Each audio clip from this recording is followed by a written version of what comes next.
Right, so why people even talk like he the best at, he didn't even fight at 135 yet. Right. He didn't even have power at 126, 30 or none of that. He is good. Okay. How can you, all that's just okay. Think when's that fight between him and Teofimo Lopez if they fight? If they fight, I think Shakur win. I think Shakur wins. This reason, Teofimo Lopez, we've seen him at his best, but he typically brings out his best characteristics when he's back into the wall and he's counted out. And he's going to be counted out in this fight.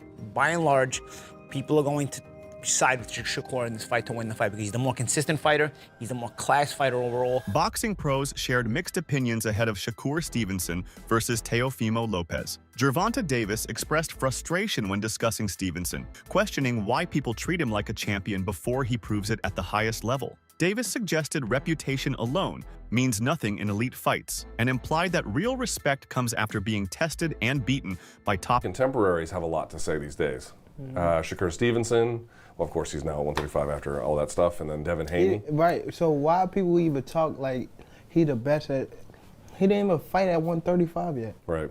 He didn't even have power at 126, 30 or none of that. He is good. Okay. How can you, all that's just okay. How can you stop people that can actually hit? No matter all that boxing, you're going to get hit. Aji and Chris Algieri break down the upcoming showdown, offering insights into both fighters' strengths and public perception. Paulie points out that Lopez often faces criticism and is sometimes underestimated because Stevenson enjoys greater fame, a larger fan base, and higher visibility. Many spectators naturally lean towards Stevenson, assuming he holds the edge. However, Paulie emphasizes that fight night is where reputations are tested, and Lopez can rise above expectations. He predicts that Lopez will seize the moment to assert himself, proving his skill and resilience inside the ring. According to Paulie, this is Lopez's opportunity to demonstrate his talent on a global stage, showing fans that he can compete at the highest level and potentially defeat him. Because Teofimo is at his most dangerous when he's counted out. And this is going to be one of those fights where he's going to be counted out. Because Shakur is looked at by and large as the guy who can dominate boxing in this generation, right? It's just a matter of him getting the opportunity. I myself have felt that he's the guy who could and should be dominating boxing if he gets the right matchups. But bro, this is one of the rare matchups, if not maybe the only matchup, where I feel like it's a big threat here to Shakur. And then it would all come undone only because of this reason. Teofimo Lopez, we've seen him at his best, but he typically brings out his best characteristics when he's back into the wall and he's counted out. And he's going to be counted out in this fight. By and large, people are going to side with Shakur in this fight to win the fight because he's the more consistent fighter, he's the more class fighter overall, and he's just so damn good. But Teofimo has a way, when you're so damn good and he knows you're so damn good and everybody feels like you're going to beat him, there's just something about Teofimo, man. He brings out a different level and somehow supersedes that guy who is that damn good. I've seen it. We've seen it already. I'm not saying anything that anybody else hasn't already seen, okay? I'm just stipulating it. I'm going to tell you right now, I don't know who wins this fight. Because again, your better head says Shakur, but then you think about, man, Teofimo. Again, he's got the X factor. He's got the talent to. I'm telling you right now. Yeah. Shakur is extremely talented and could be the face of boxing as far as being that good and being that dominant, even though no matter how good you are. But this is one of the rare fights where you can get beat. And I don't ever want to hear any of you tank nut huggers that he fights one Uber driver after another. If Shakur Stevenson loses this fight, I don't ever want to hear any of you saying, oh, well, what about Shakur now? Tank this, tank that. Tank fights the guy that delivers my pizza. He fights the guys in the back that are doing the production.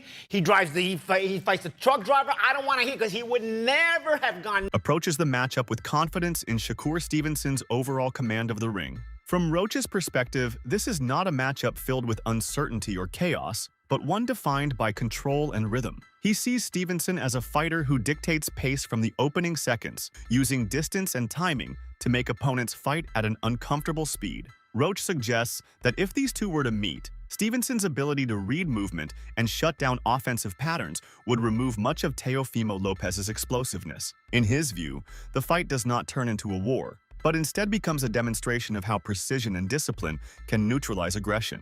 Roach's assessment implies that Stevenson's technical mastery would keep the fight from ever becoming competitive, as Lopez would struggle to find consistent. Okay, cool. But and doing that, and so I was always going to fight this year. He knew that too. I was always going to fight this year. It's going to be either like a tune-up or something before I fought him, if we were Got to you. get that together. So who do you think wins that fight between him and Teofimo Lopez if they fight? If they fight, I think Shakur wins. I think Why? Shakur wins. And I don't think it's going to be like a super tough fight either. I think he just, his IQ will frustrate him. And But, wow. Don't you think Tio has also good ring IQ and also is slick, fast, I think so. explosive? But when you look at Tio's performances against guys that are just pure boxers, it's just like he almost lost to Sandor Martin. Some people thought he lost to Sandor Martin. Who else? He did beat Loma, who's arguably at the time considered one Hell of the yeah, best in the he world. did, and that a He hell did of a that. performance too. A hell of a performance too. So yeah, I mean, I think he's hit or miss. You got to think he got stuff. He a little cuckoo too. Like he has like a little mental lapses every once in a while. Look at the Kambosos fight. Like that's a fight that people would never expect Kambosos to win, and he won a grueling match against him as well. So I just I don't know. I don't think he can get it done against Shakur when it comes to like because it's going to be just a skill match. I don't think he's going to try to rough Shakur off. Frames the matchup around preparation and execution rather than reputation. He emphasizes that Lopez cannot afford lapses in focus against a fighter like Stevenson. Jones explains that Stevenson thrives when opponents hesitate or fall out of structure, quickly capitalizing on mistakes with clean counters and positional control. According to Jones, if Lopez enters the fight without his sharpest instincts and discipline, Stevenson will gradually break him down through accuracy and movement. Jones does not dismiss Lopez's talent, but stresses that talent alone is not enough. Against a fighter as calculated as Stevenson, every round matters. Jones's warning centers on the idea that Stevenson builds advantages patiently, and once momentum shifts,